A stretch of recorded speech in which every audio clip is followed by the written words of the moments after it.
Grabe. My God. Balik, Wow. balik, picture namin. Wow. Amazing talaga. Nakikita niyo yun? Yun. Akitin natin yan. Sasakay tayo ng cable car. Maraming beses na ako nakarating dyan sa Montserrat na yan. Pero every time na punta ko dito, heavenly pa rin ang dating sa akin. Yun o. Sasakay tayo dyan para makarating sa taas. Alam niyo ba't ako excited? Excited ako ipakita sa inyo ang ganda nitong lugar na ito. Napakataas, napakaganda. Doon kami galing sa ibaba. Wow! Doon pa, akit pa tayo ron. Dalawang way ang pag-akyat dito sa Montserrat.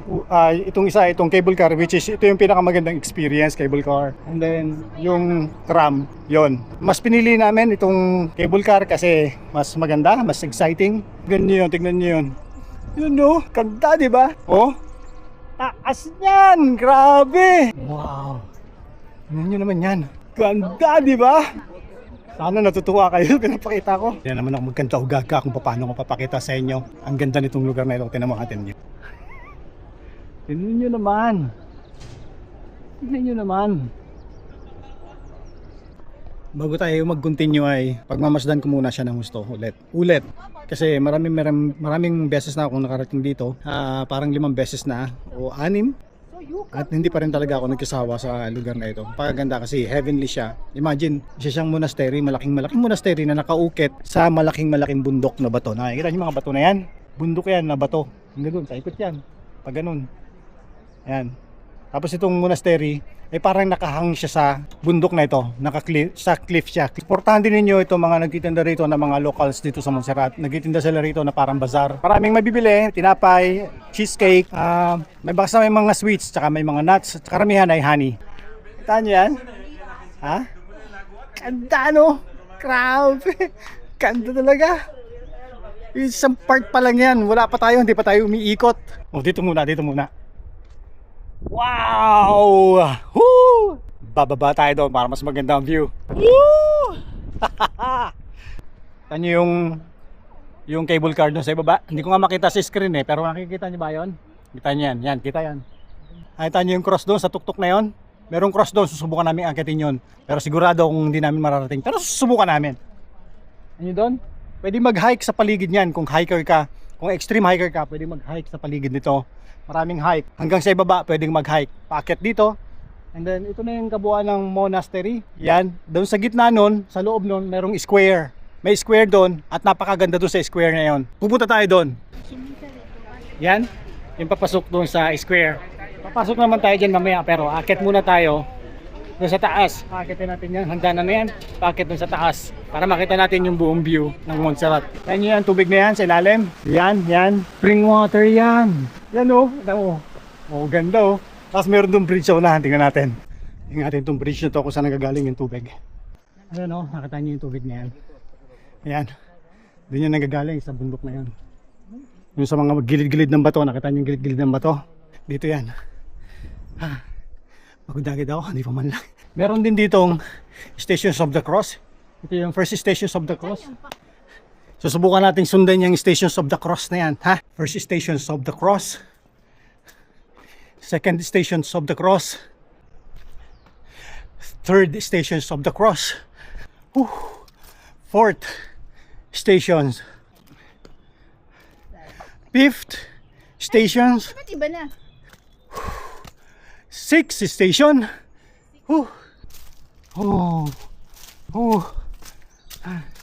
Seventh Station.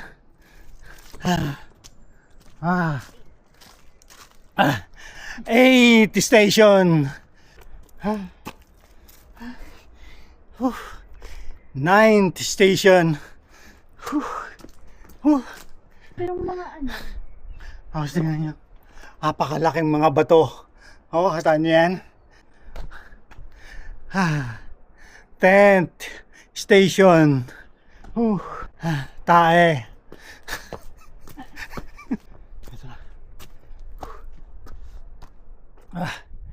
11th Station.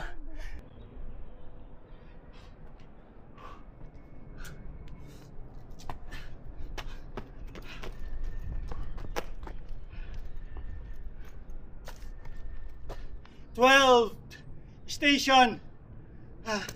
Tapos dito sa pang 12 na station, tingnan nyo ang view.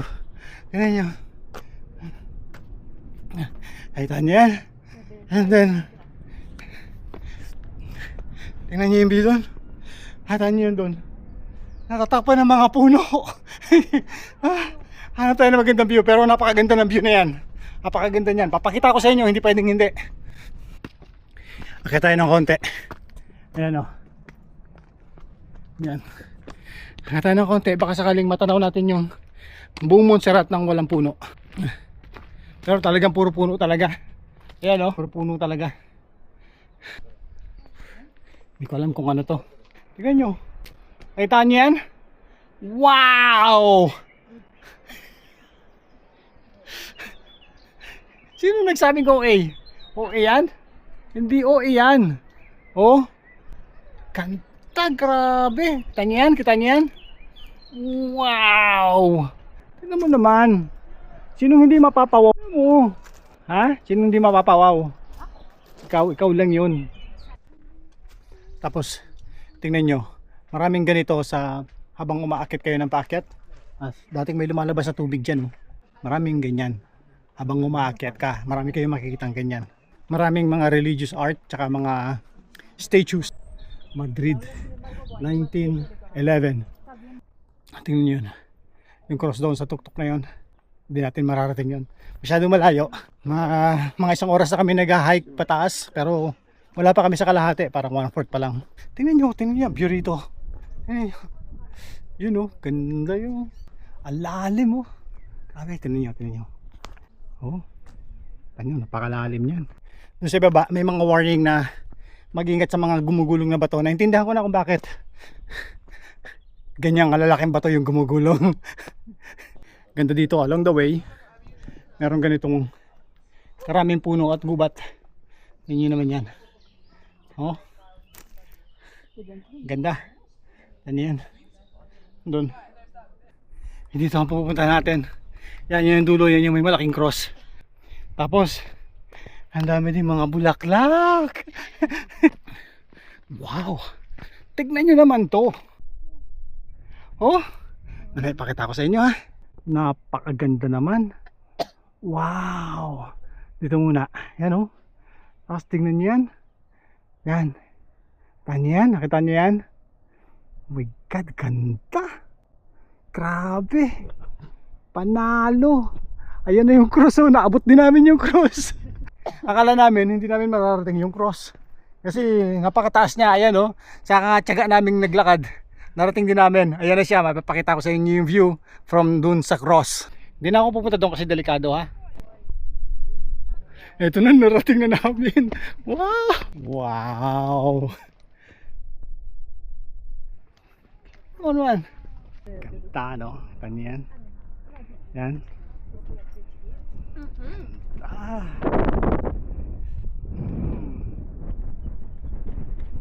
Tapos kita nyo yung town doon. Kita rin yung town doon. May town doon sa kabila. Tsaka doon. Tsaka may bridge doon. And then yan na yung kabuuan ng Montserrat. Tapos meron pa rin isang monastery doon. May mga monastery sa taas eh. Tsaka sa gilid ng bundok. So, yan yan. Grabe, taas nun. Grabe. Hindi namin nakalaing mararating namin to. Akala namin napakalayo niya. Pero konting tiyaga lang, about 2 hours na lakad. Panalo ang view. Nakita nyo naman yan. Panalo. Sana magustuhan nyo to. Sana magustuhan nyo. Punta kayo dito sa Montserrat ha. Easy. Easy. Walang kahirap-hirap. Oh my God. Anong masasabi mo? Sulit! Madre de Dios. Ganda oh. Kahit sa anggulo mo tignan, napakaganda. Oh no, tinan mo oh. Galing yan doon sa spring water. Inuman, hindi nyo na kailangan bumili ng tubig ha. Okay? Ito, yung entrance, papasok doon sa monastery. Tignan nyo yung entrance. Wow! Ganda no? As kitang-kita mo yung mga bundok doon oh. Tignan nyo. Yun oh, ganda no? Tignan nyo yung bundok na yun. Laki no? Sobrang laki no? Tanyan, ito.